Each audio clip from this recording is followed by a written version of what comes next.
Try to tell them we up next, you can't stop that. This your favorite podcast. Every show is lit, baby. You know what we finna do. Slick gon' talk that slick talk, he gon' get political. Okay. Do not switch topics, niggas is toxic. Poppy shots don't always saying something wrong, but if you don't like it, what we saying, nigga, oh well. We try to tell you, baby, this might not go well. This might not go. Hey, that's it. One take. We're not even doing it again. Keep that. That's the one. Back, ladies and gentlemen, to another episode of This Might Not Go Well.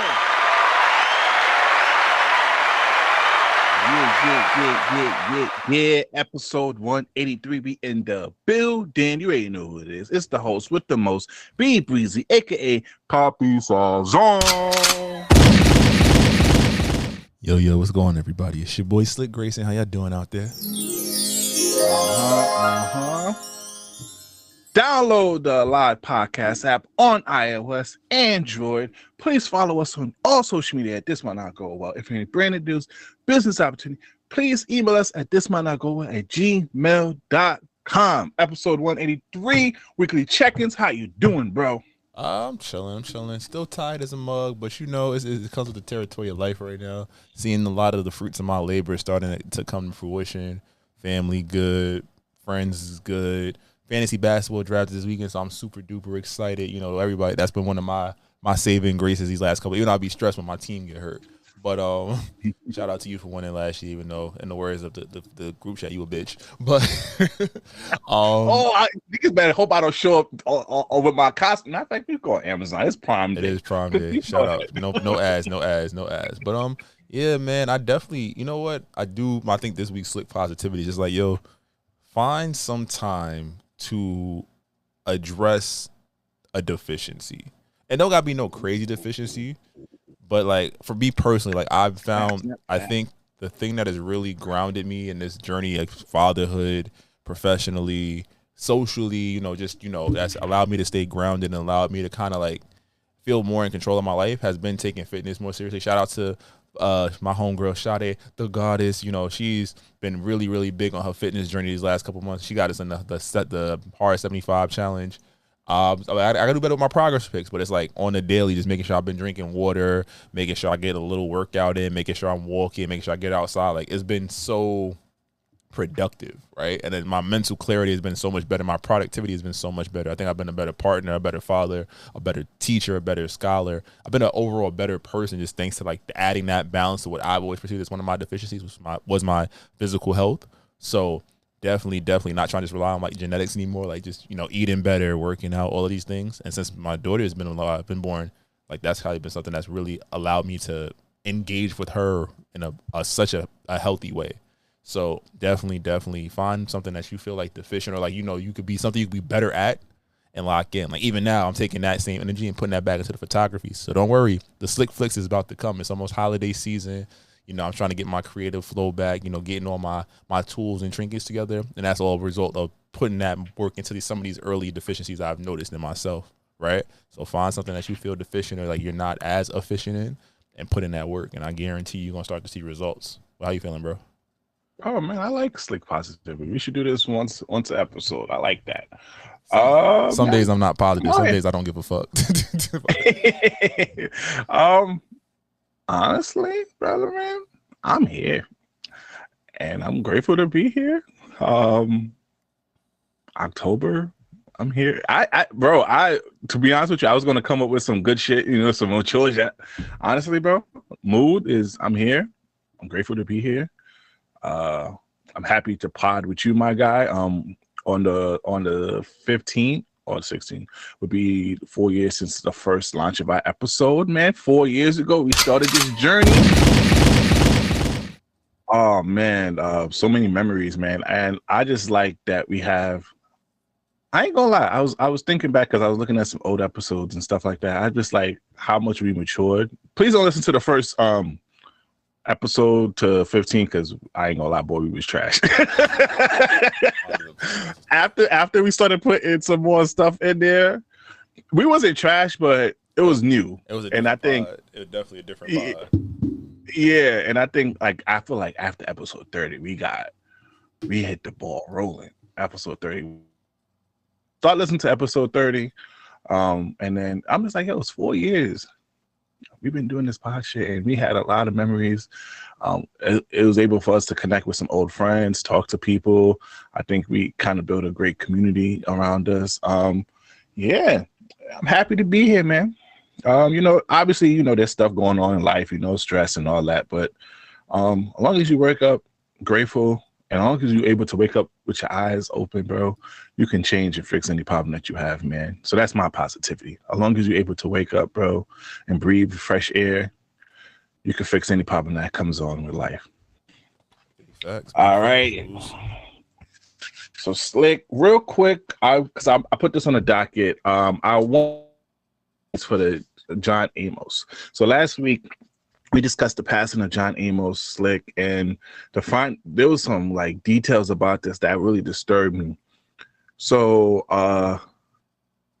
to find out that he passed away in August, and now there's a situation between the daughters and the son, and how they didn't even get to know their dad passed away, and how the son who was taking care of him had a bunch of mental health issues. I'm just like, guys, money is not end all be all. Trust me, I know money can solve a lot of problems, but please don't let that corrupt your family and corrupt legacy, man. That's the only thing I want to mention about that, because I read up on it after the episode, and that shit just broke my heart. That during a time of grieving, there's more hurt and betrayal. Like, not saying death should bring people together for great memories of that person who died. It shouldn't separate y'all more. So I just wanted to put my 2 cents on the update to John Amos, and I hope that family find their way to healing. Absolutely. Now, facts. Now, Slick, big news on the scene is Hurricane Milton over here, making its way through Florida. Shout out to everyone out there. I pray for your safeties. Hopefully it doesn't destroy you or kill you. But Slick, what pisses me off is this $700 FEMA potentially offering to the victims of this hurricane, or people who's going through service right now. And Slick, you could add the more political tone to it, but I'm just going to come off of the base of how much money we gave away to different countries and for different causes. And once again, the American people get spit and spat on. Did we not learn anything from Hurricane Katrina? Right. One of the most devastating things that happened to this country. And we saw the lack of support and the lack of government there. You thought we would learn our mistake, and it looked like we're about to go to part 2. I think it just kind of more directly. My fault, I got to pull the mic up because I heard some of the episodes a little low. But I think that if we're really being honest, the U.S. has never really taken care of its people or its issues that take place on American soil, right? And I think that, first, like you said, before we even jump into that, anybody that's in the path, this is like one of the fastest rising Category 5 storms. And it's crazy because hurricane season always aligns with things like Miami Carnival is taking place. So, flights is about to be real hectic this weekend. People getting out there. So make sure if you're going out there, please be safe. But, like America has a terrible history of taking care of its own in these places, right? It really comes down to like what local governments can do and like what people in the community can do to kind of support and protect people. And that's not what it's supposed to be. When you see, and to your point, like the spit being given into faces, like we're giving millions and millions to a war to protect our public interest based off what a few people deem as important. But then people are struggling. People are starving. People are going to be without electricity. People are going to be without, some people are going to lose their homes, right? Things are going to happen where $700, if you give me $700 right now, I'm going to look at my bills and like, this is barely covering 2 of them. Bro. Let alone, like, I've seen the videos. This is like the second storm we're about to see in the last couple weeks. People being stuck in their houses, people losing their houses, flooding out, right? So it's really, really disappointing because, again, it's like, who do you fault? And today I was sitting through a conversation, and it was interesting because it was like, dang, I know I shouldn't say this, but I'm paraphrasing. Someone else said it was basically like, yeah, you gotta vote for Trump because it's like, one thing he will do is he going to take care of yourself. And I'm like, we know we can't do that just off the grounds of civil liberties and infringement upon what it means to be an American. But it's like everybody can't realize that things are messed up, and we just continue to go with the status quo. And I said I realized I was becoming a man the other day because I was with my mom and my aunt and we was talking and it's like, you gonna early vote? And I'm like, I might not vote at all. And he got upset. And I was like, but one, we're a blue state. That's not changing. New York, he's not winning New York. But two, it's like you don't feel as like we've been sold the Kool-Aid on a lot of things. Bro. And you don't the Jim Jones Kool-Aid. You don't feel like your vote matters much because it's like, how the hell I'm a struggle regardless. I might get a little check if a little stimmy if Trump go through, but it's also like that's more fake money being printed. It's going to impact me in the long run again. The Harris Waltz campaign, yeah, they have great ideas, quote unquote, but it's like we've seen it with Biden. It's like states are going to say you don't have the power to do that. They talk about student loans, the one in the federal court last week. But if you read the article, it's like, yeah, they got a dub. They still got to fight every other state. The things that can really help us, man, I gave student loans like $800 last week. I was furious. And I was just like, I texted you, I was like, yo, fuck Sally Mae. But respectfully, it's like, it sucks that you see that people are struggling. You see people are hungry. People are trying. We can't buy homes. Groceries is crazy. Eggs is $6 a carton if you want some real eggs. You feel me? And there's no line in sight. Somebody threw out a theory earlier. They was like, yo, they trying to kill us. And I was like, you might be right. Population control. Thanos. And it's not to be a conspirator, but it's like we've, in our lifetime, we've seen attacks on U.S. soil. We've lived through a global pandemic. We've seen stock market crashes, the real estate market crash. We've seen kids forget how to learn how to read, right? We've seen the downfall of Hollywood. We've seen the influx of digital media replacing human face-to-face interaction. And we're in a space now where we've seen Americans attack the White House and face no consequences. So if you think about all of these things, they all point to we're not supposed to win. And that idea of hopelessness, I'll bring it back because that's one of our biggest threads. The idea of hopelessness is supposed to lie in how we interact with those immediately around us, but our circumstances should not feel this dire. It should not feel like if I want to buy a house for my family in the next 2 years, that I'm going to be struggling to do anything else besides pay a mortgage. Right? It should not feel like if I want to buy a nice whip for my family or just to be like to make ease up things on my family, that I'm going to have to cut out like everything else. Like budgeting is a thing, but this is not what our parents grew up on. Everybody that says pull yourself up by your bootstraps, you know, I was making $30,000. I had a house. I had a little vacation home, a time shit. Like that's a different era. You're watching the mechanics and the game change right in front of you, and you're going to willfully ignore that. So sorry to rant, folks, but it's just like $700. Bringing us back to the point. You can't get a broken tail light fixed for $700 on some cars. A broken window. You're not getting, a power line put back up. And it's embarrassing. If that's the case, if that's how they moving, waive everybody's taxes for 2 years. Everybody just say, hey, I'm not paying my taxes. All middle class. Y'all want to hit us anyway, right? See how they respond then. Because people, I think we become too indoctrinated. They're like, I just got to kind of go this route. But that's it. That's how I'm feeling on that, bro. And I just want to add a bit of clarification for the $750 because I already know people's about, you don't do fight check.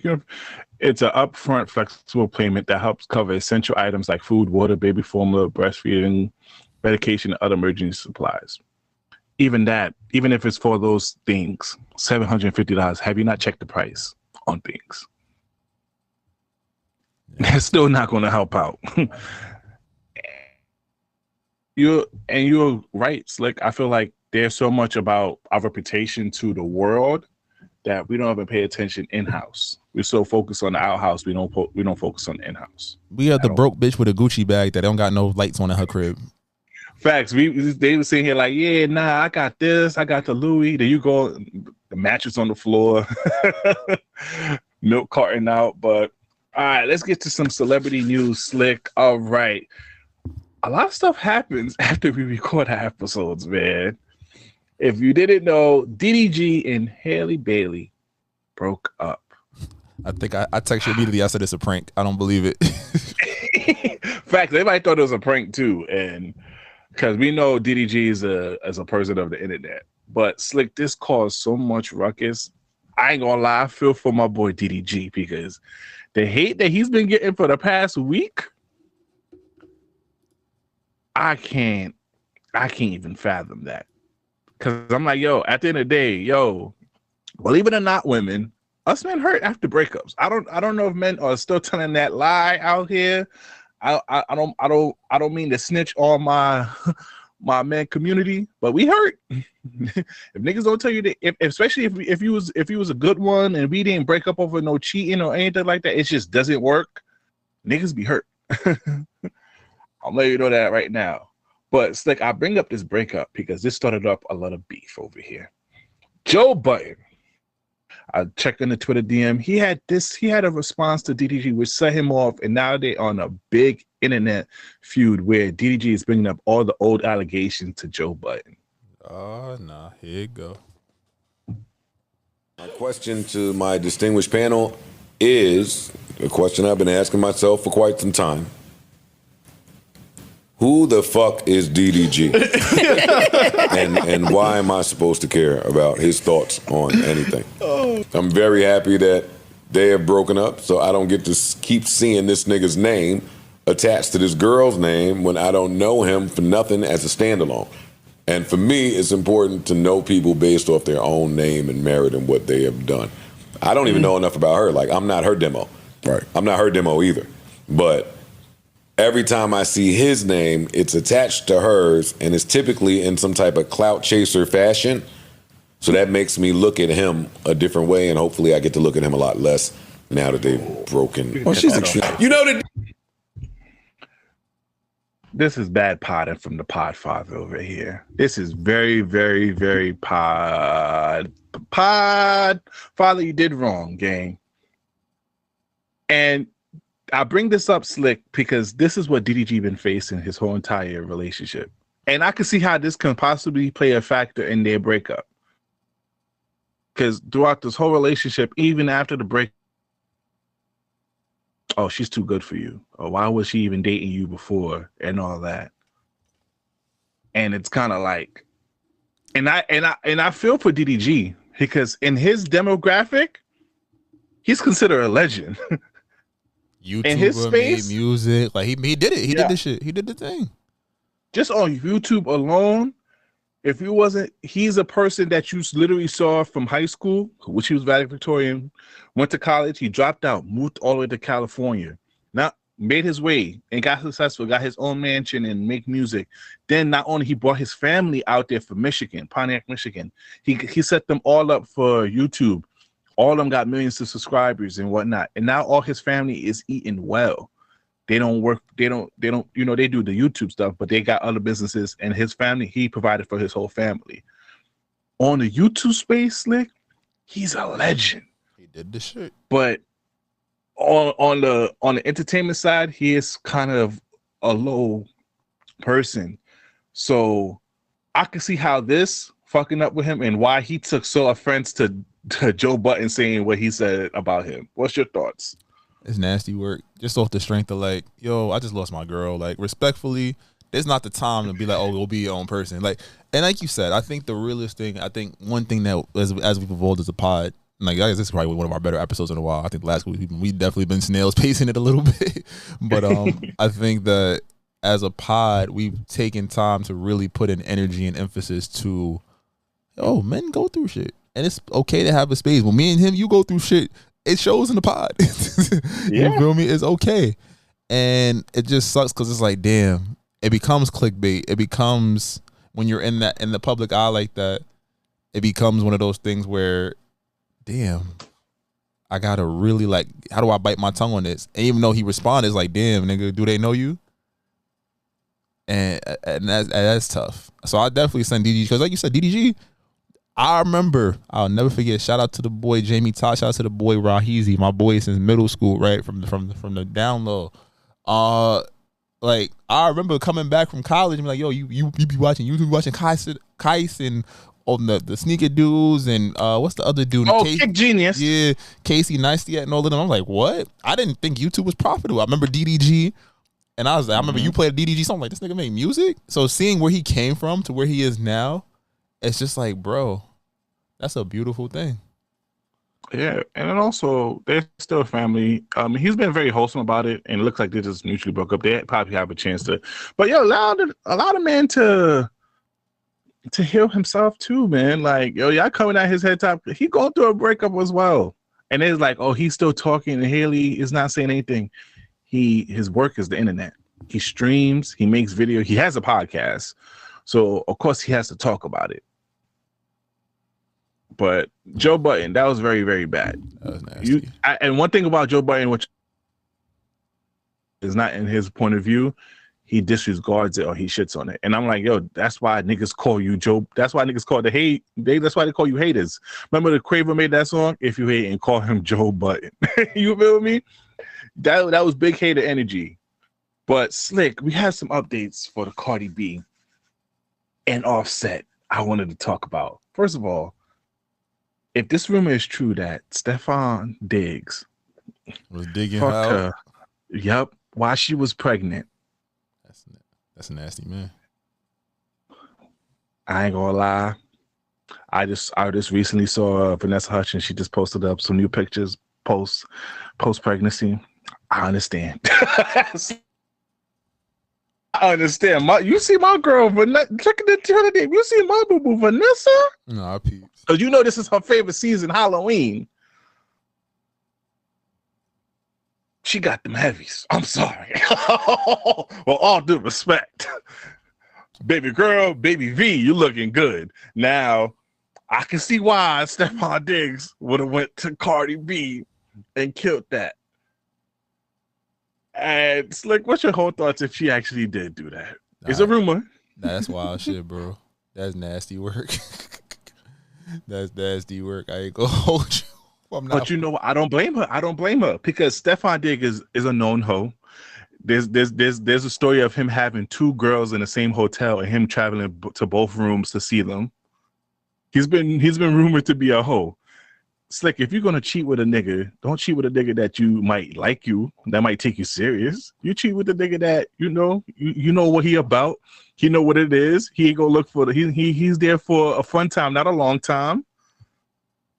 He's a perfect candidate if you want your lick back. He's the perfect candidate. It's true. I can't fault you there on that one, my guy. I could guarantee you Offset won't be going to no Texas games. He would not be going to no Texas games. But Stefon Diggs, you're a low-down dirty dog. Now, also on you, Slick, have you listened to the Piers Morgan and Jaguar Wright? I haven't listened to it, but I heard that Jay Z and them is upset about it. They sent that nigga a cease and desist. Immediately. So basically, Jaguar Wright went on Piers Morgan and said basically, yo, Jay Z is on a whole lot of level than Diddy. Now, if you don't know who Jaguar Wright is, she's a backup singer for Jay Z. I want to make sure I give her proper due because she sang on one of his most iconic songs. Well, I can't find the songs, but anyways, she was a backup singer for him. But what I found out recently is she's been having these conspiracy theories for years. Last year, she gave details. She gave a conspiracy theory about Diddy and how he's nasty. He's been having freak offs. So now she's looking like the Oracle from the Matrix right now. So she went on Piers Morgan and said, like, basically Jay Z is the diddler part 2.0. And Jay Z and Beyoncé was like, nigga, cease and desist. Had this nigga Piers Morgan. If you know Piers Morgan, you know he don't back down that much. Had him go in there and apologize. What's your whole thoughts on that? Man, they said you don't play with certain people, and it's like this is how it started. You don't cut the head off of the snake early. That shit will bite you. So hey, get that shit out the paint. But I just think we're in a space where because they did that, it's like, ooh, people gonna start looking into more shit. And that's what I'm saying. Niggas been looking on him more for more shit after the Diddy shit. And then with the Kendrick Lamar stuff too, niggas is definitely trying. And now you get into pieces with Aaliyah now. Niggas like, y'all had a weird stuff going with Aaliyah. RIP to Aaliyah. I ain't gonna lie, Jay Z, put a button on it quick, gang, because I'm telling you right now, if I find out, oh, God forbid, if I find out Jay Z is on the diddler time, Slick, bro. You know I'm Brooklyn to the death of me.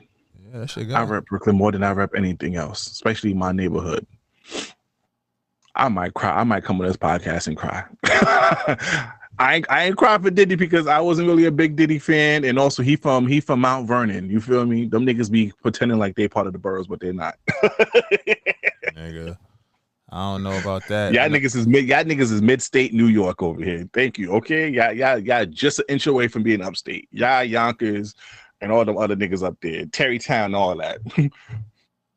I let y'all niggas rock out. But if Jay Z is part of that Diddler crew, it's like I don't know what I'm gonna do with myself as a Brooklyn native. It's like, That's dangerous. I don't know what I'm gonna do. Now, can I just interject real quick? Go ahead. The New York Mets were 24-35 about quarter way through the series. They just beat the Philadelphia Phillies 4-1 to advance to the NLCS. So shout out to the New York Mets. I know we normally miss some shit. Like it's on in the background.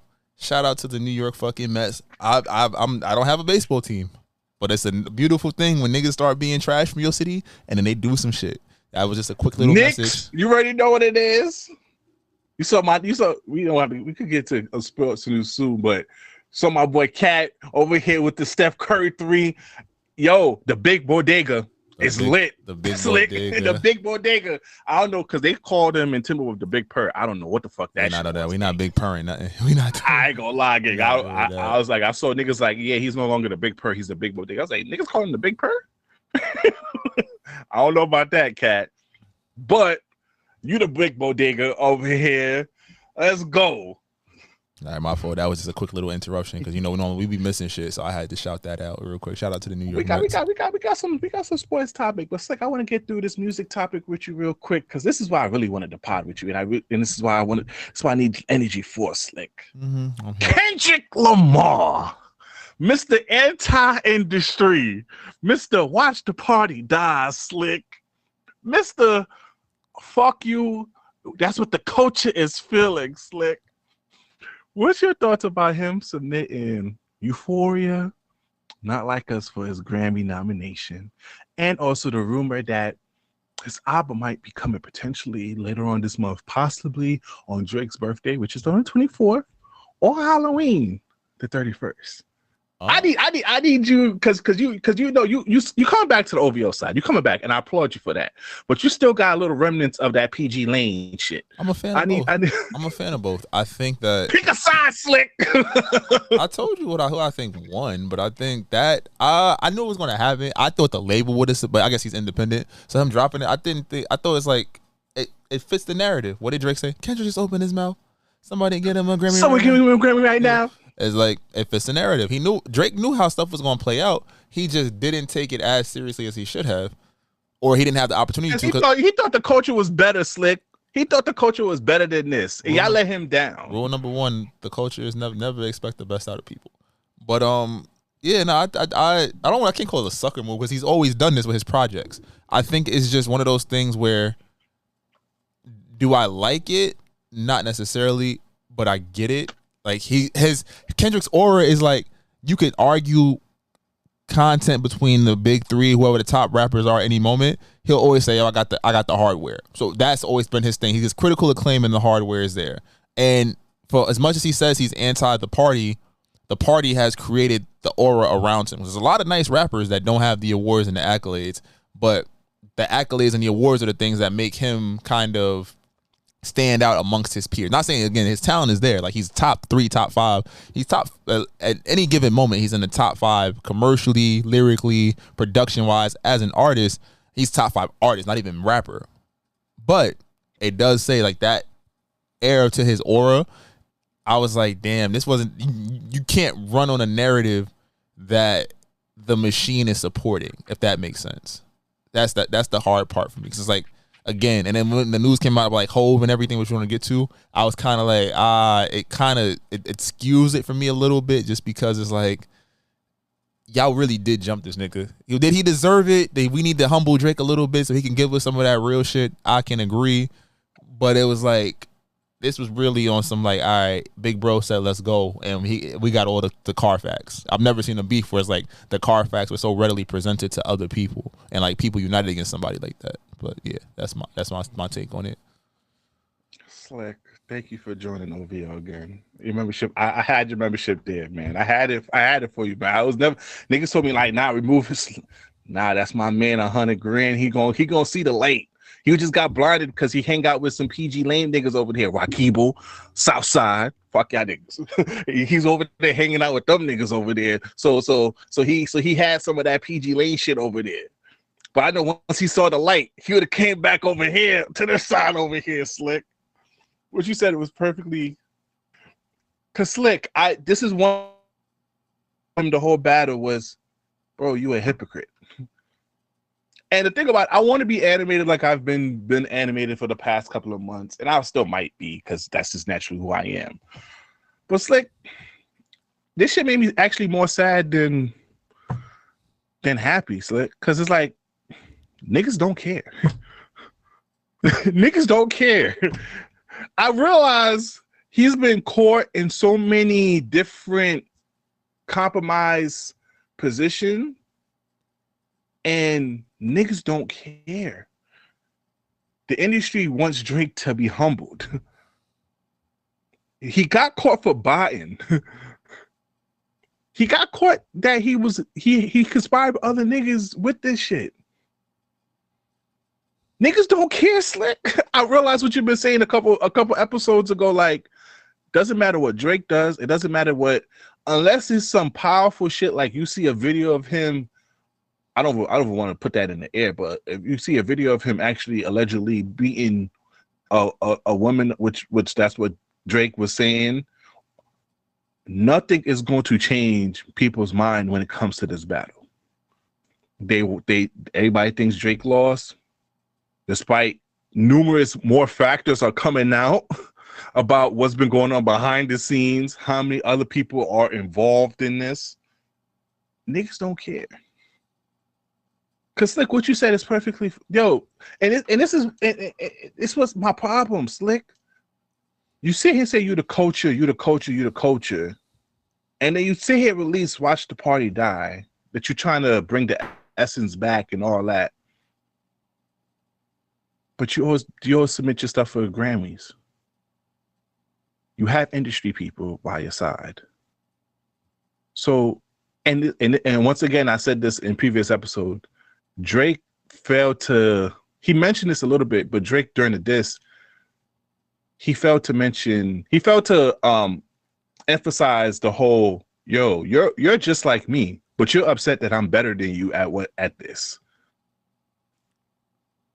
Because you do the same stuff that I do, not music-wise, but as far as industry stuff, you just upset that I'm more popping than you, basically. And that's why I can't have him winning the battle, Slick. Not because of all that, but at the end of the day, Slick, my boy outbarred him. I'm standing and dying on that hill, Slick. I'm standing and dying on that hill. When it comes to the bars, now strategy-wise, Kendrick Lamar got it. And because I think Drake wasn't prepared. I feel like he didn't know who his real enemies were. And my problem with Drake is he's a battle rap fan. He's a battle rap fan. And what I mean by that is he if you know Drake, he supported KOD, he supported Smack, he supported other leagues. He even hosts battle rap battles. So I think he went in there really thinking, I really want to bar him and really keep this shit like on some rap shit. But cause Slick, I'm gonna ask you a question. You have Kendrick Lamar winning. You also had Pusha T winning. Did they outbarred him in both of those battles? You know what's crazy? I've been listening to like B-side Drake, like Diplomatic Immunity Drake, like Duppy Freestyle Drake. And the more I listen to it, I'm like, these were great fucking raps. I think that Push is a monster. I think Kendrick was monsters.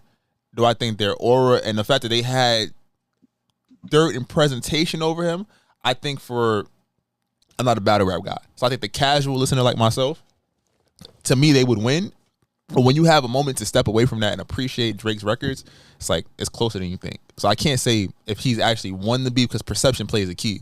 But I can say that the battle, the cards are a lot. It's not 7-3 or 8-2. It may be 5-4. You feel me? I actually have it the other way. Because the thing about it is Pusha T didn't win because Story of Adidon was better. It just exposed Drake for having a son, which at the end of the day is kind of like, my nigga, why the world need to know that you have a kid? But I understand them. At that time, Drake was mysterious and whatnot. So you were alleging he has a kid, but it wasn't better than Duppy. And the thing about it is Euphoria, I still don't like when I do the lyrical breakdown, I have to give it half points for certain the topics that he spoke on. But as far as rap wise, delivery is way better than Not Like Us. Not Like Us is very elementary for Kendrick Lamar skill. But I have that winning. And it's mostly just the theatric of the song, not actual the bars. So bar for bar rise, I don't have Drake losing. But if you want to talk about strategy, both of them, and I feel like he just lost on some gossip shit, which is itself. But my whole part, Slick, is what's your thoughts of him possibly releasing an album? Because there's a rumor that after the Super Bowl tour, he has a whole worldwide tour coming up afterwards. That means he has to release some new music. And they thinking that, from the trend that's been going on so far, as he's been releasing on holidays, October is the month of Drake. You have the 24th and the 31st. Which would you give him flack for releasing it on October? No, you capitalize while the iron is hot. And I think he's been able to kind of do such. As soon as the narrative starts to shift away from him, or eyes start to, like, Future dropped the project, but before he did that, we got the Watch the Party Die. I think it's strategic. It gets everything where it needs to be. So okay. I'm not mad at it. I think he should have dropped it earlier, but I guess you'd say Super Bowl's in February. You want to ensure that you're getting those eyes on your product, and like I'm going on tour right after. It's like Usher. Should Usher probably drop the project a little earlier? Probably, but you go where you got to go.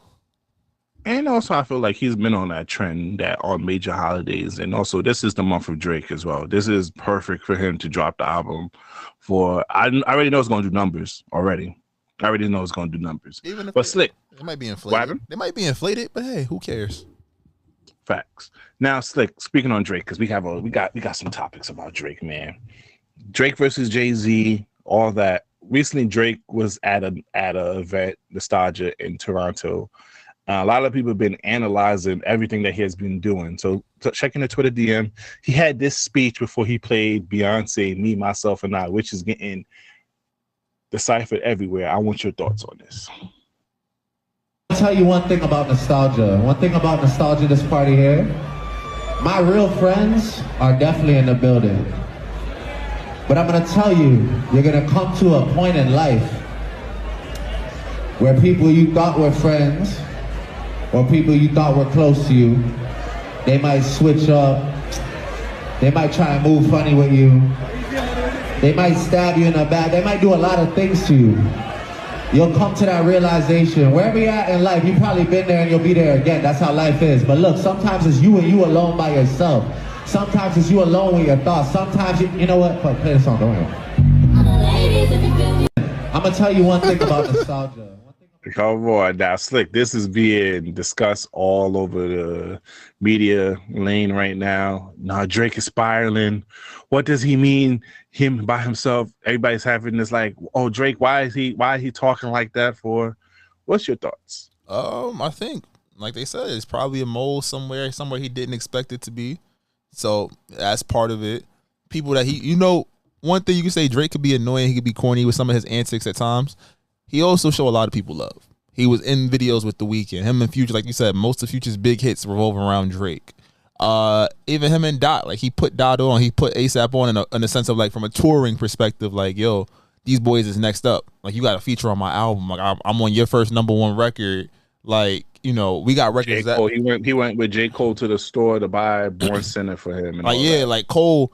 Even if Cole wasn't going to, like, Cole even backtracking, it's kind of like, yo, bro, we just went on tour together. We just made mad bread. Like, you feel me?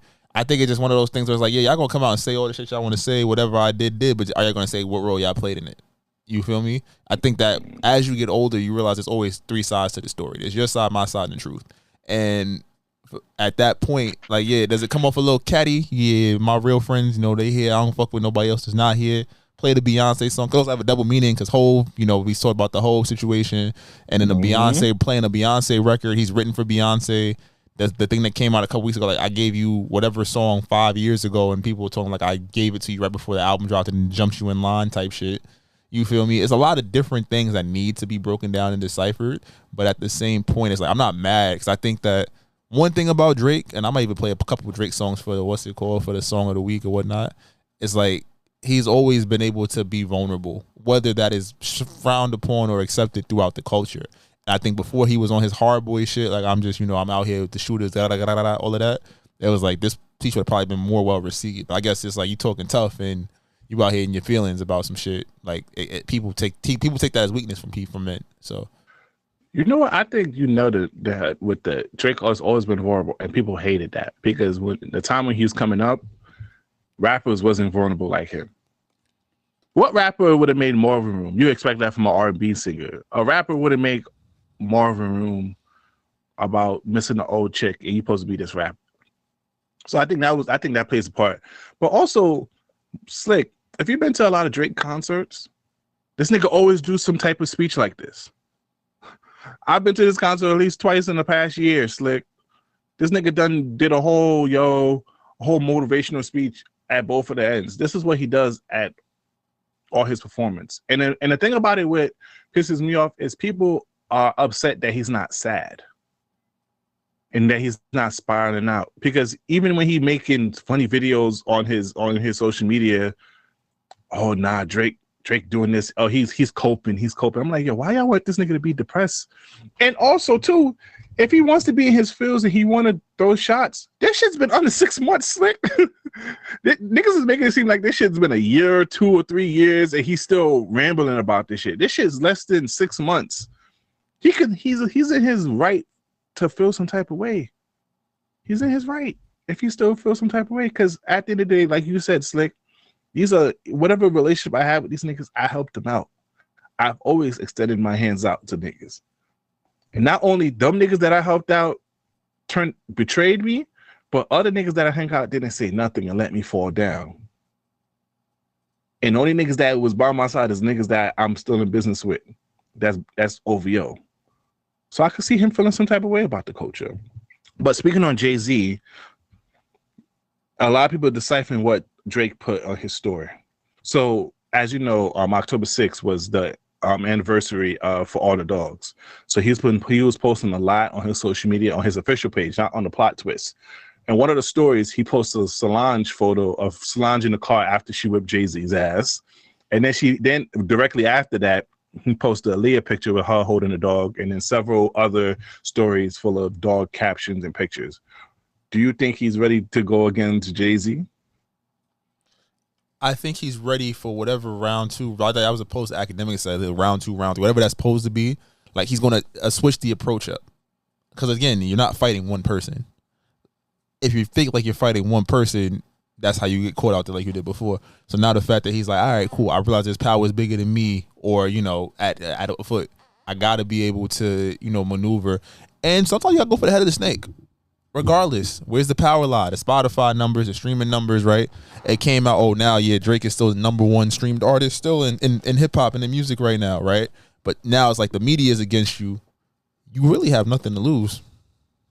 Mm-hmm. They already called you a pedophile. They already said, you're not going to be back on top. They already said all this about you. So the fact that if that's the route he want to take, is nothing to lose. Will he beat Hov in a battle? Right. Who knows?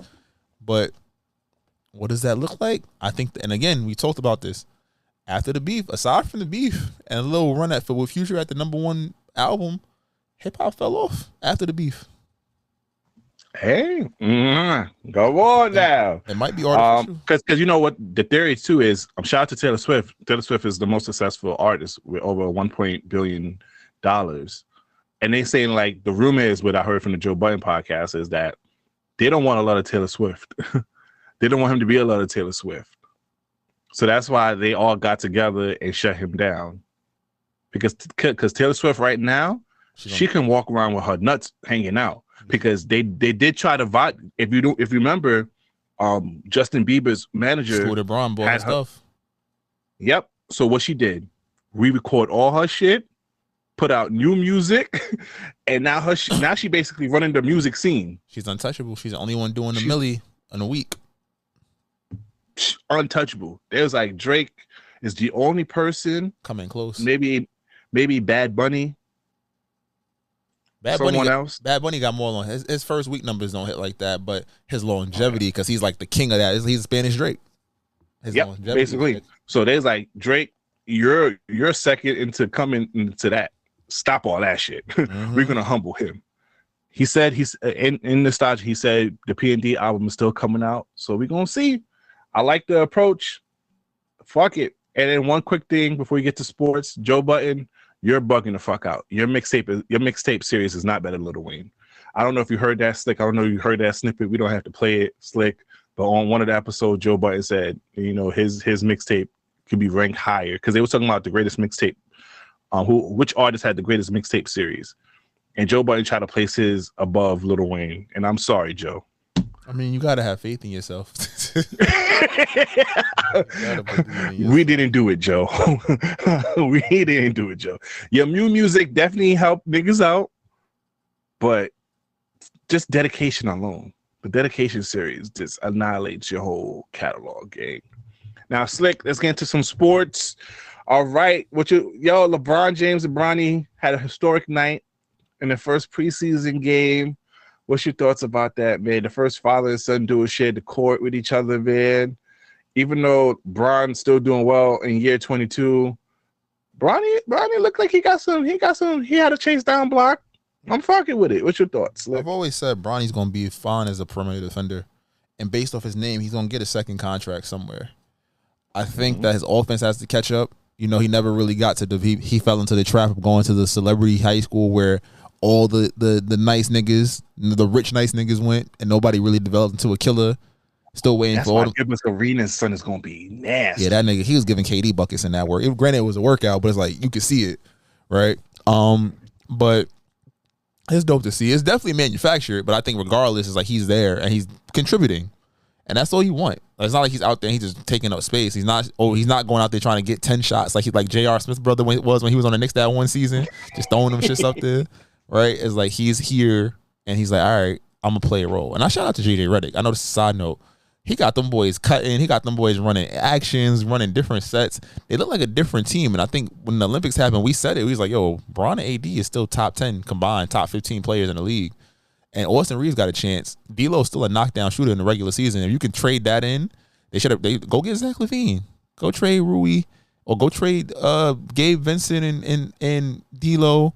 And somebody else. Trae Young? Trae Young? They're not getting Trae no more. Trade dead. That's not happening. Atlanta might, but I mean, you got to see how when the picks open up.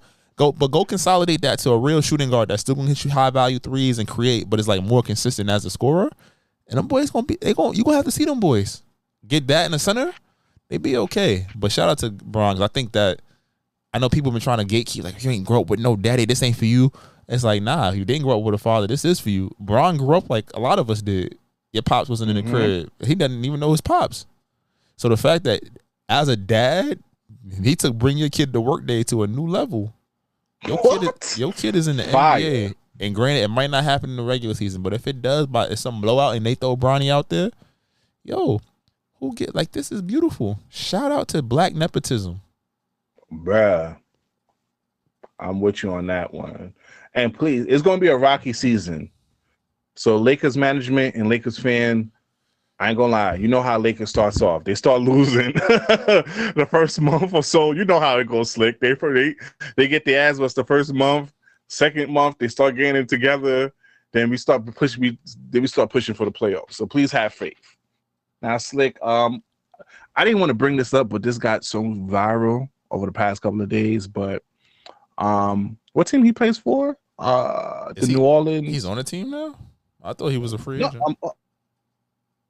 So RJ Hampton is in the news right now because he was in Oklahoma and he was trying to get his son from the child's mother, and she secretly recorded him slick, and she was trying to allege state that he put his hands on her, and then in the video you could see them cursing at each other, and then she claimed that he deserted her with so he basically took the son and deserted her.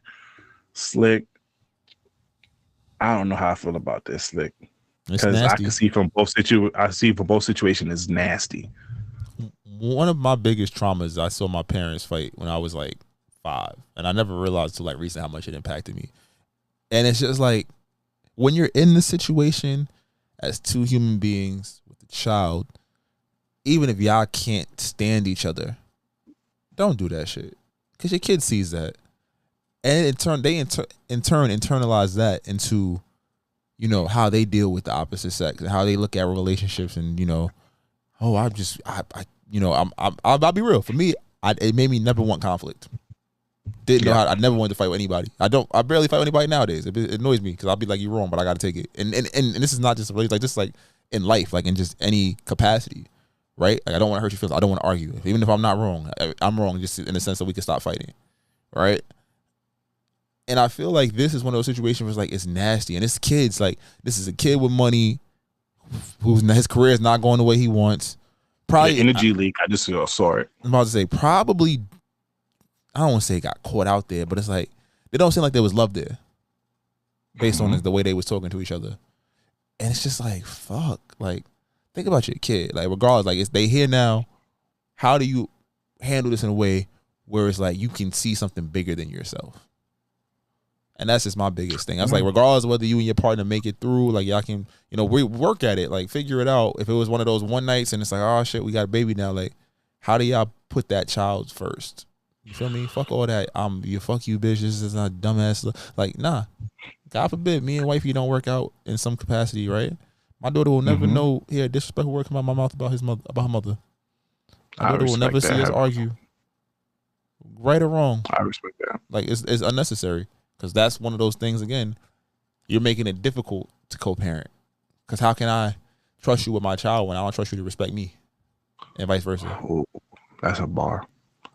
And also, it doesn't look like, so I want to say this next words carefully. In the video, it didn't look like she was in harm's way, but I don't want to sit here and bash her for recording, but I want to give her a slight little bit of for recording, because it's like, all right, we're recording, and then you put it on the internet. Now he loses the job. Now he's unable to take care of the kid. That leads you to bash him more. That leads you to bash. It's like,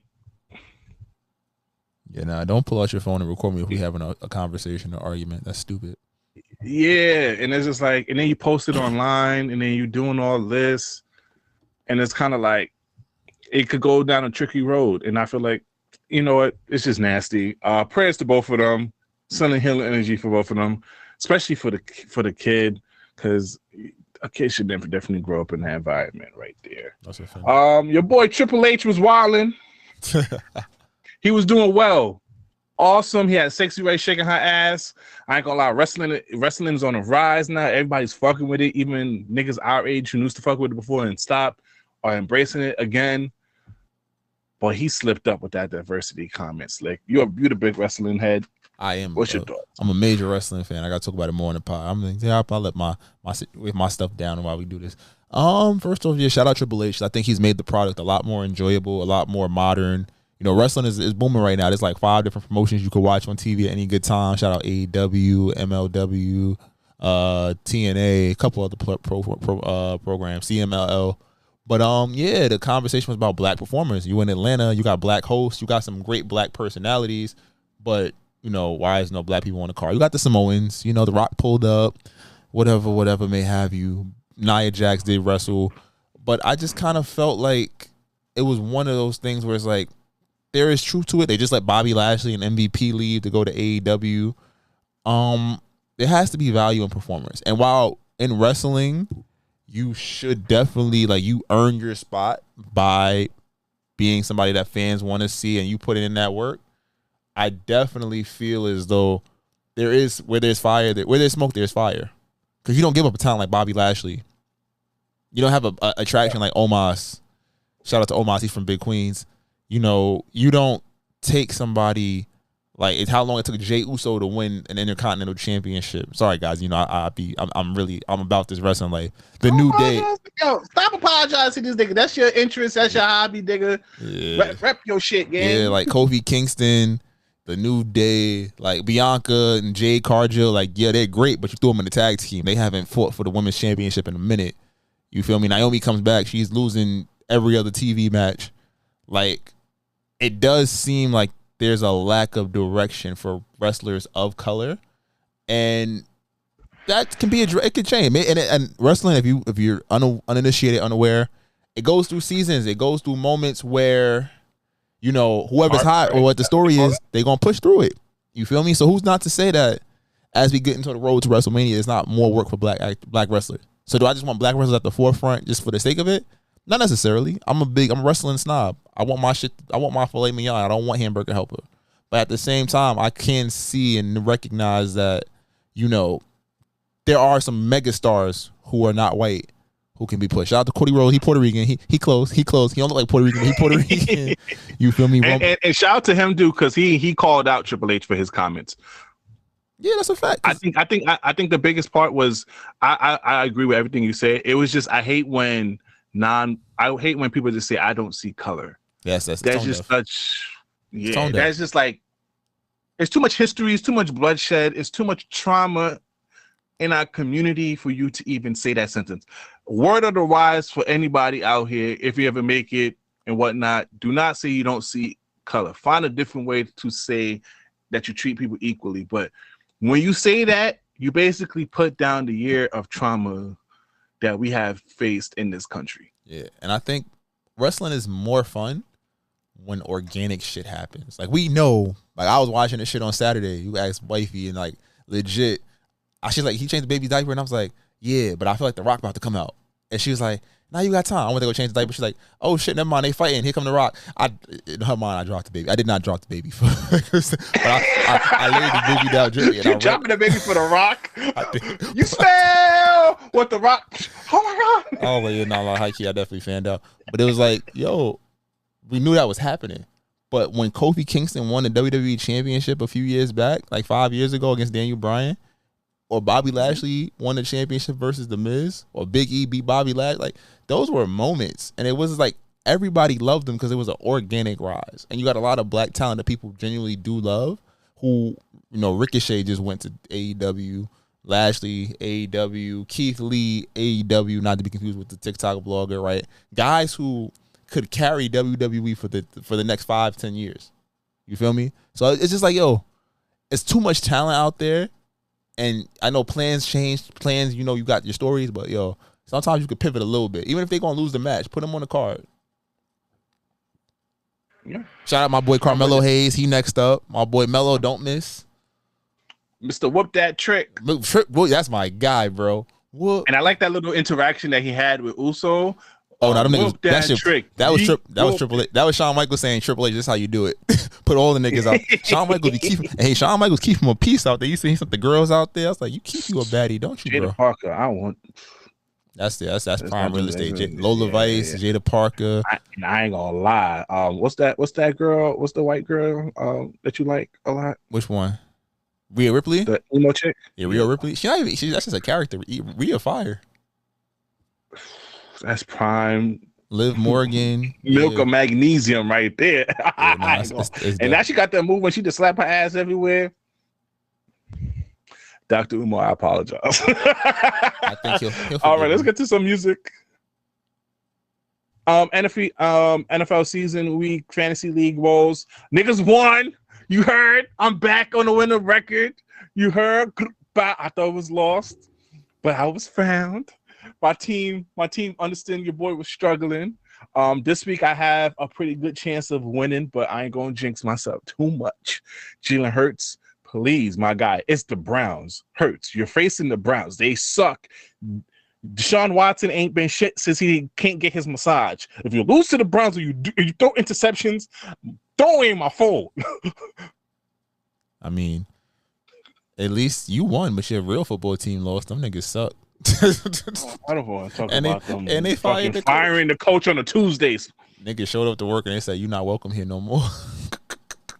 It's the first time niggas fired niggas mid-season, bro. After 5 games, niggas is 2-3, Slick. Niggas not even that bad. This nigga's not the Browns, Slick. They should be 4-1. There's only one game you could say they really should have lost, and that was the first one. They missed a field goal to win against Denver, and in this one, Aaron Rodgers gave away the ball like 4 times. 3 A pick six. The pick six was the difference. They lost by what, 6? Yeah, pick six was the difference. And he's thinking the defensive coordinator is going to take us to the Super Bowl because it's the best team he had in 25 years. Nigga, that doesn't work like that. Aaron Go Rodgers. get Devontae Adams, please. You trading a 2nd round pick for Devontae Adams? We got to give him some type of target because Garrett Wilson ain't playing like a superstar. Garrett Wilson just had 13 receptions, and your quarterback is underthrowing the ball. Every time it rains, Aaron Rodgers cannot get no type of traction. And that nigga pissed me off because why the fuck we didn't mandatory? Why he didn't do preseason? I feel like this is my problem, and I feel like they're gonna start doing well. But these first 4 games are basically his preseason. He didn't go to OTAs. He didn't participate in preseason. We started throwing the shit in week 1. You shouldn't be doing that. You have no chemistry. This is not Green Bay when niggas are familiar. You playing with the same niggas for some years. I mean, you didn't play last year. You also could blame Lazard. He dropped like 2 touchdowns. Yeah, but that's from Green Bay. But he did well for us earlier this year, though, so I ain't gonna shit on him too bad. Yeah, let's get to our song of the week. If you're listening to this on YouTube, please exit and go to your favorite streaming platform, whether that is Spotify or whatever, but go to our live podcast app, which you can find on iOS and Android. Our previous song of the week on Apple Music plays and Spotify Music. Oh, Slick, you better fuck with that K-pop gang. They out here, bro. Welcome with it, Slick. We'll see. That was New Jeans ETA. You can find our previous song on Apple Music playlist. But that's not what you're here for. You're here for the people's choice, the people's favorite. Slick, drop it. I can be toxic, but so what? You gonna love it here. Shit, fuck is you talking about? We have fun over here. It's very fun here. And fun indeed. Welcome, ladies and gentlemen, to the Toxic Service announcement. You already know what we're sponsored by. I don't gotta say too much. Heart of Moisture. This Might Not Go Well podcast is sponsored by Heart of Moisture, your most trusted distributors in all things beauty. From hair products to wellness tools and more, we provide you with access to beauty supplies from wherever you are. Follow us on all social platforms at Heart of Moisture and visit our website at heartofmoisture.com. Let us know how we can serve your community when it comes to your wellness needs. Email us at admin@heartofmoisture.com for more information. Essentials with ease.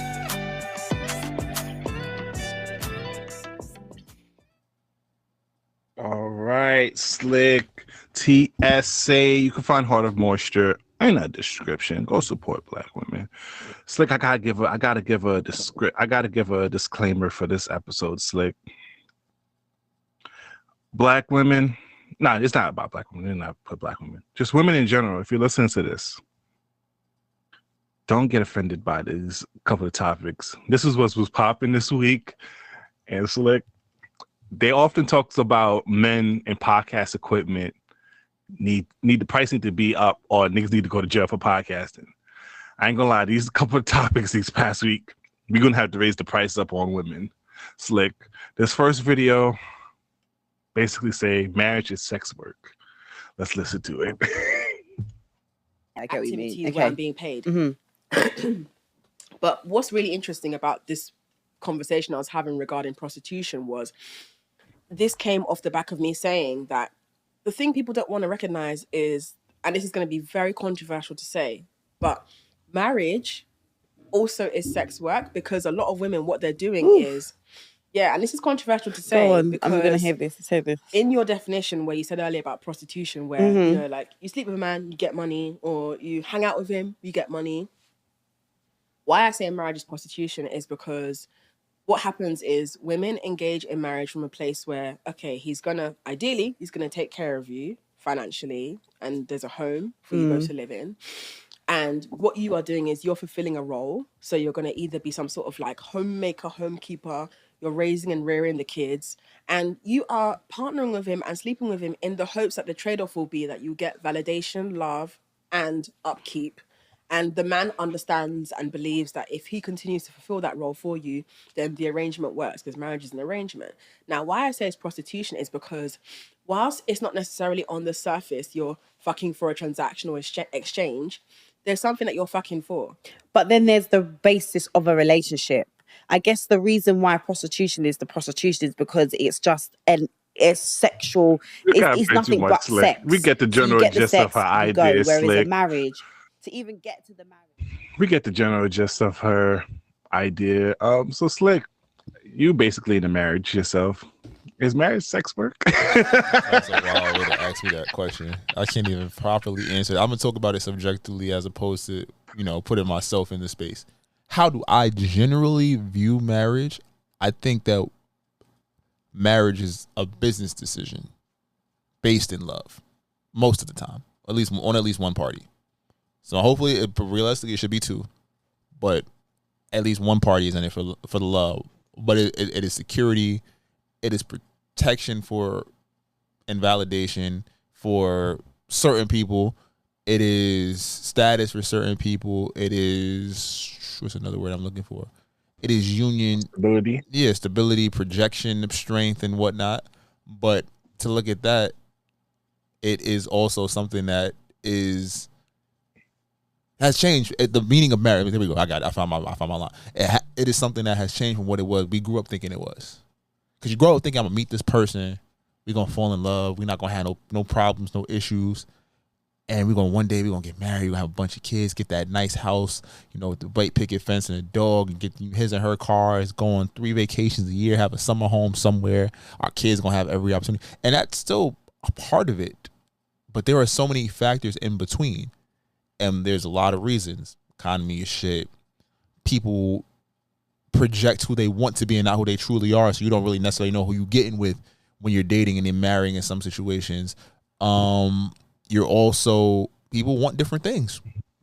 People want peace. Some people want property. So you kind of see that play out, and like we're on different line. And I think that the biggest thing is that nobody ever really told you how to work in a marriage when y'all have moments where y'all don't like each other. You love each other. Love is there. The decision is there. But what does that look like when you don't like each other, or you're beefing, or you have an issue? So I think that, and I this is where this might not go well. This isn't about me. Again, I think that because I'm not going to say so many women, because there has been such an emphasis placed on what have you done for me lately? What can you do for me? Not can you love me properly? Not can you take care of me emotionally and spiritually? But can you buy me that bag? Can you buy me that car? Can you finance my lifestyle? And it's trickled down to the dating pool. I'm not even talking about marriage. I'm talking about dating. Like, it's become this expectation that if you with somebody, automatically, like, you come with a bill. And this is men and women in a sense. Like, for a lot of men, it's, we fucking. If I'm doing those, we fucking. And it's like, oh, no, we not. It's like, see, that's the difference. What do most men complain about, especially when they get into marriage? We don't have sex no more. She don't got time for me. It's the kids, it's her job, she tired, whatnot, which, understandable. But that wasn't a reason not to do stuff 20, 30, 40 years ago. You feel me? Women can say, hey, 20, 30, 40 years ago, I wasn't working. But now you feel like you're working and there's no duty to your man. Your man has to do all these things, and there's no, I can suck his dick every Wednesday.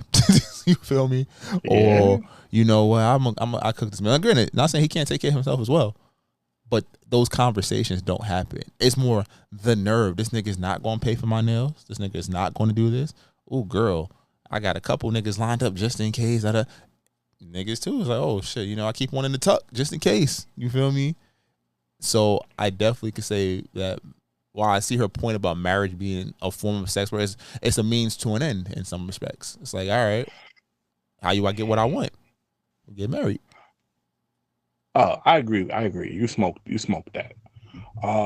My biggest issue with that is sex only for men or sex for both of us? Because for the last 10 years, women have been going through a sex revolution, and we have been more. It's shamed upon men now if they're not really helping the women be satisfied in the bed now. Can I throw a hot take in there? Go ahead. A lot of women don't marry good dick. Oh, that's true. That's not a hot take. No, but I'm saying a lot of women don't marry the nigga that fucked them the best, because most time that's not a nigga they supposed to be engaged with first. But my whole thing, Slick, is sex for men or sex for both of us? Because the way how women phrase it in these segments is like it's for men. So it's like it's the transaction of us providing and doing our manly duties. But what the problem is I have with that is it's not for men. It's a two-way street. If I don't make you feel sexy, if I don't, like, I can still provide the bills, take care of the kids and all that, whatever.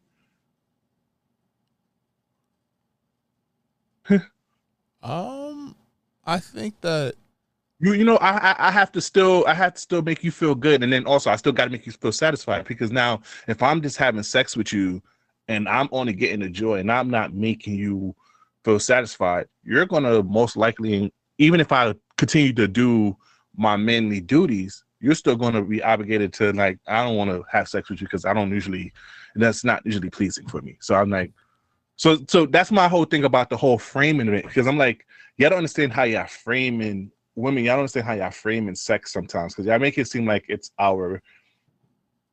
like our what I like to say, our trading bargain, or something that we get for performing this, but it's not. It's a two-person thing, and it's supposed to be a two-person thing because you want to feel satisfied as well. Stop treating sex as only something for men. Y'all love sex just as much as men. That's why I realized over 3 decades in my life, this is why I realized women value sex as much as men. They want to feel satisfied just as much. I feel like women shit. They weaponize it. It's definitely weaponized, but I also feel like women, I wasn't going that way. I was going to say women, again, sex is not their focus. They know a woman knows she can get dick whenever she wants. Married, not married, pregnant, not pregnant, whatever may have it. Women can get dick from majority of the men they encounter in a day. It's not that big of a priority for them. Even their pleasure, like, I feel like it's something that they know they can handle on their own. Again, the incentive is that I have vagina, which a lot of niggas are weak for. Yeah, unfortunately. A nigga will marry some good coochie. A woman will just fuck some good dick. Nigga, what the fuck is wrong? You're potting. This nigga potting right now. What's going on? I took a nap. That's all right. Oh, he potted. Yeah, but you're right. I just always have a problem with that, because it's like they move the goalposts when it comes to sex. Because they're like, oh yeah, you're getting sex. I'm like, it's not on demand. It's not on the goal for me. I think with sex for men, we come up from the time our dicks get hard. Sex. And I think as you get older as a guy, it's like, all right, good sex. Like, it's not like y'all just want to fuck, because you ain't getting good sex everywhere on both parts. I think for a man, we find a joint that's with what we like. Yo, I'm here, lock it in, and she hold it down a little bit. Again, there's the perceived value of the interaction between men and women is very different. Yeah. As a man, if your woman, you can step out with your joint and you get the head nods. It's like, it's a status symbol for men as much as marriage is a status symbol as much as for men as it is women. Of course, but it represents differently. Like, you want to be able to take your partner outside and be proud to be with them, and that's you, and it's like, yo, it elevates you. For a woman, it's like, yo, you got that ring. You in a different club. Like, it represents like something so much more. Yeah.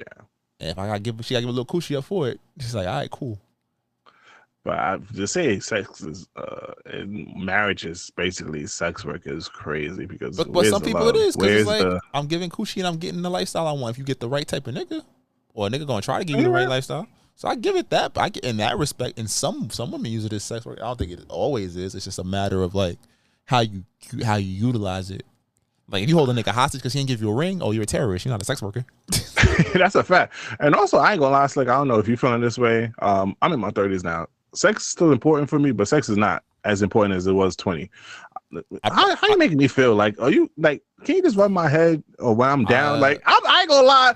Call me a simp. Call me light skin Slick. I'm in that type of era, Slick. Like, don't get me wrong. I do like getting my dick sucked. I do like fucking. Don't get it twisted. But like, can you make me feel like at home? Like, can I rest my head on your lap and nigga doze off? Like, can you just give me a little scratch? Like, that's my type of intimacy now. Like, I was about to say, like, I think that as you get older and you've had enough good sex and intimacy makes sex so much more enjoyable. Because if not, you just fucking. It's like I've been just fucking since I was 18 years old. But like when it's intimate, it's like there's that care and that pre-care, aftercare. You know, you dress it up, like those things matter. That's when coochie is a gift. But it's like not only the intimacy part. I feel like maybe I should elaborate more. I just feel like I'm more into just the overall relationship now. Yeah, I mean, like I'm just like, yo, we taking care of each other, we working to each other. Like, don't get me wrong, like, yeah, I'm gonna take care of you, but what I'm trying to say is like, yeah, sex is important, but I'm as I'm getting older, I'm caring more about relationship overall. Like, how you doing? How am I doing? How we're doing? How's that situation? Are we both happy? Are we both like? Don't get me wrong, yes, I love sex and I want to be with you and all that, but I'm more fascinated in just building and loving and just loving outside of sex. Just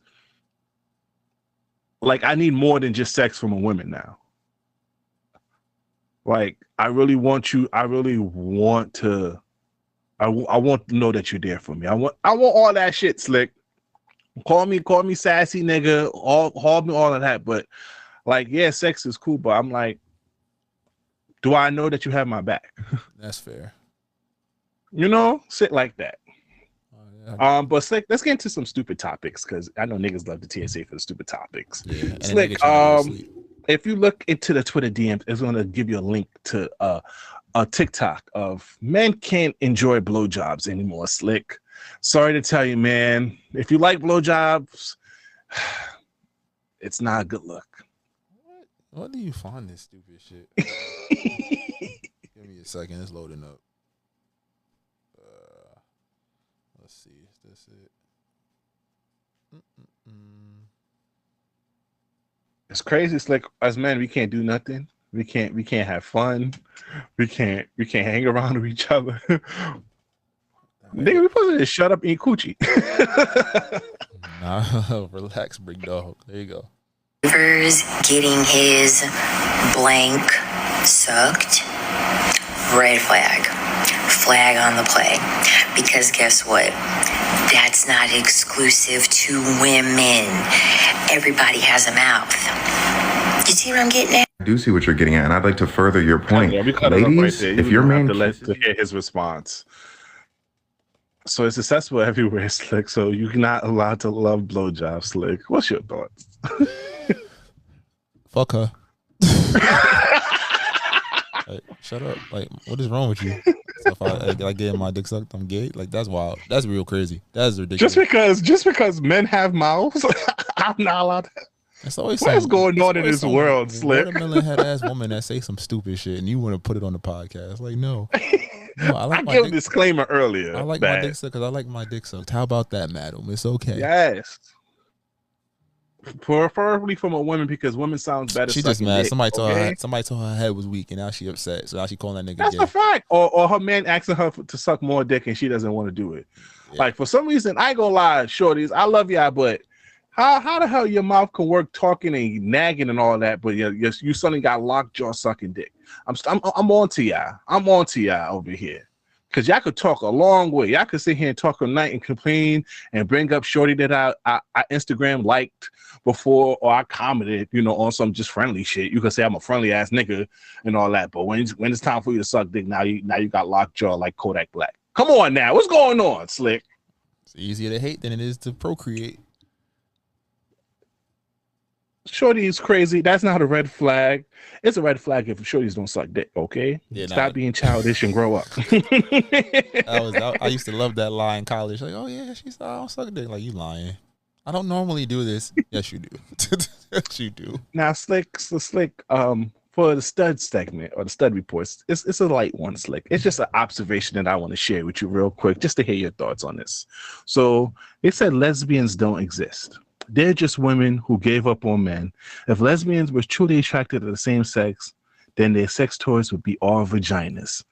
As the stud enthusiast. Connoisseur. What's your thoughts on that statement, Slick? I laughed, but I was like, it makes sense.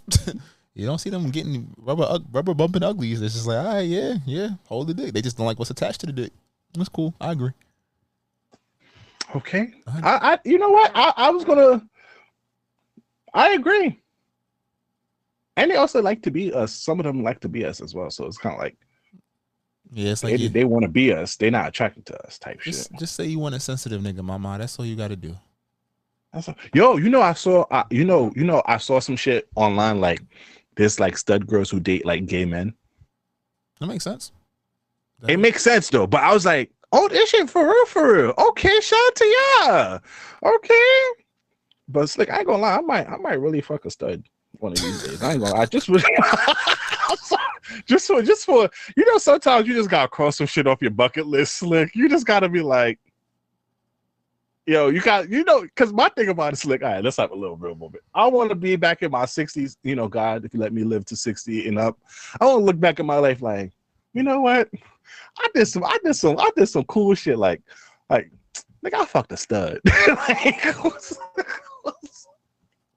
Hey, don't call me Slick. Don't call me so me Slick. I did. I was like, sometimes that's all you want. You're gonna be like, all right, yo, I had a hell of a run. I want to look back at some of my memories like, yeah, nigga was wilding back then. Remember like Shaquana? Yeah, she always wore cargo pants, but the girl had ass. That's all it is. What? Like, yo, she said she would never fuck another nigga. But I fucked it. Like, I ain't gonna lie, yo, if you a stud looking just to see what dick feels like, hit my line.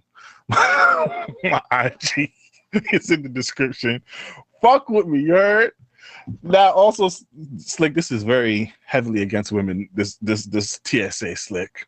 If you look on our Twitter DMs, Slick, there's a lot of TikTok video that goes to a shorty, and play the first couple of minutes. Hold on. Of a shorty ordering 6 meals on the first date. She did the nerve of you. I don't even know you like that, man. Hold on. That's wild. 6 dates? I'm on a date, right? And I ordered 6 different meals, and this man do not want to pay for my food. I don't know why. Tell me more. Why does he want you to pay for the bill? And I really didn't have the appetite for anything. He forced me to come to the restaurant. So now I'm here. I ordered 6 different dishes. Come again. Please tell us what you ordered while on this date. And I got jerk chicken. This one meal. I started eating out the roster pasta. This is ridiculous. Who orders 6 different things from the menu? And I got me some oxtails too, but I also want I get it. She's a sex worker. That's what you calling it now? She's a sex worker. Yeah, it's fine. Shorty, what is we doing here? On a first date? I ain't paying for that shit too. I'm with nigga. I'm niggas. I ain't paying for 6 mil? Like, sure, where's the decorum? Where's the very the mindfulness, the very cutesy, the very demure shorties out here to order 6 meals over here? The only time you do that is when we locked in, shorty. Like, we got to go together and like, oh yeah, I want to try this out too. Oh yeah, let's try this together. That's when you and your girlfriend could be some foodie fat asses. Not on a first date. Yeah, okay. I think like only time me and wifey ever wilded out like that was on some like, all right, we going to a restaurant we never been to. I want to try all the shit I done seen on TikTok type shit. You feel me? But this, that gluttonous hoe right there.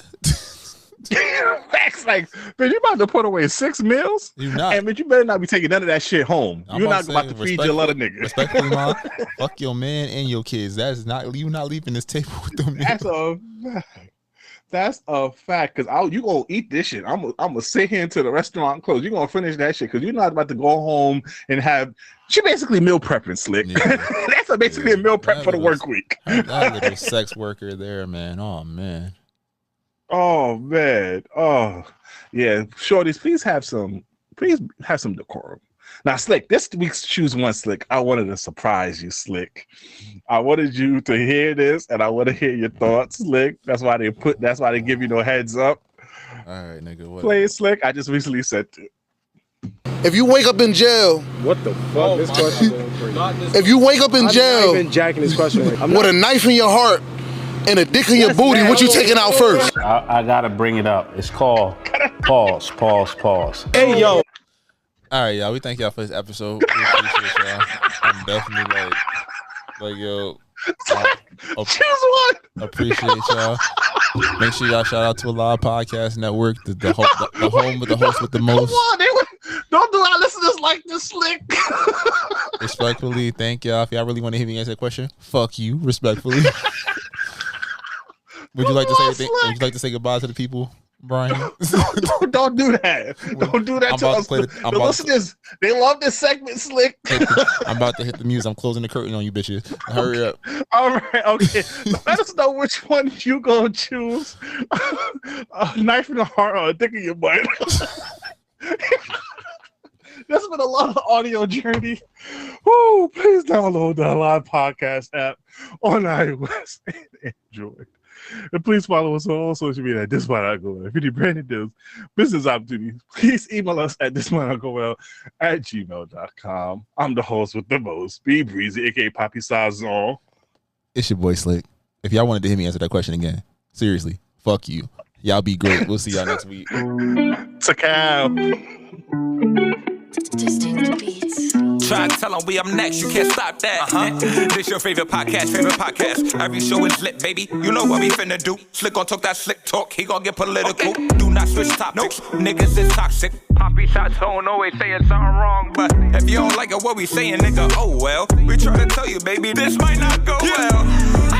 This might not go. Hey, that's it. One take. We're not even doing it again. Keep that. That's the one.